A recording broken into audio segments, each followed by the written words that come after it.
మేము ఈ మధ్య అక్కడ కాకినాడ ఇంజనీరింగ్ కాలేజ్కి వెళ్ళినప్పుడు చూసాం. అక్కడ హాస్టల్, అక్కడ అమ్మాయిలకి ఏంటంటే కైట్ కాలేజ్లో 4 levels ఆఫ్ గేట్స్ ఉన్నాయండి అక్కడ. ఓకే. ఆడపిల్లని బయటికి పంపించాలన్నా, పేరెంట్స్ కలవాలన్నా 4 layers లో వాళ్ళు పర్మిషన్స్ తీసుకోవాలి. అంత సెక్యూరిటీ ఉన్న కాలేజ్ అంటే నేను జస్ట్ మెన్షన్ చేస్తున్నా, ఈ మధ్య వెళ్ళాం కాబట్టి. సో అంత సెక్యూరిటీ, సేఫ్టీ, వాళ్ళ పట్ల బాగా చూసుకునే లేక ఒక డాక్టర్ ఫెసిలిటీ ఉండి కానీ వాళ్ళకు entertainment, everything they will be expose to everything.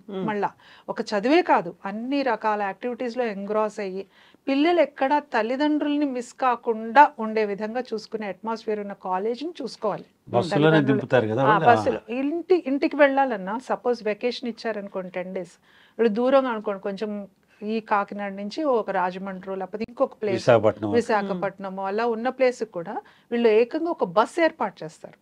ఆ బస్ లో వాళ్ళు అక్కడ దింపి, వాళ్ళ వెకేషన్ ఎప్పుడు స్టార్ట్ అయిందో అప్పుడు దింపి వాళ్ళ తల్లిదండ్రులకు అప్పచెప్పి ప్రతి వాళ్ళని మళ్ళీ అయిపోయి రిటర్న్ కూడా మళ్ళీ బస్ అక్కడి నుంచి స్టార్ట్ అయ్యి వెనక్కి వస్తుంది. యూజువల్ గా ఈ బస్ ఫెసిలిటీ అనగానే మార్నింగ్ కాలేజ్ కోసం అని పిక్ చేసుకొని వస్తారు ఒక పాయింట్ నుంచి, ఆ తర్వాత కాలేజ్ అయిపోయిన తర్వాత మళ్ళీ తీసుకెళ్ళి అక్కడ డ్రాప్ చేస్తారు. ఇంటి దగ్గర కూడా చేయరు కదా, బట్ మీరు చెప్తోంది వెకేషన్ టైంలో కూడా చేస్తారు. వెకేషన్ టైంలో సపోజ్ వాళ్ళు పాలకొల్లు నుంచి వచ్చారు, లేకపోతే నర్సరావుపేట నుంచి వచ్చారు, లేకపోతే శ్రీకాకుళం నుంచి వచ్చారు, ఈ బస్సు వాళ్ళ ఇంటి దాకా వెళ్ళి వాళ్ళని దింపి మళ్ళీ వెకేషన్ అయిపోగానే వాళ్ళని ఎక్కించుకుని తీసుకొస్తుంది. సో తల్లిదండ్రులు వెళ్ళటం, దింపటం, రావటం అది కూడా ఉండదు. College will take care.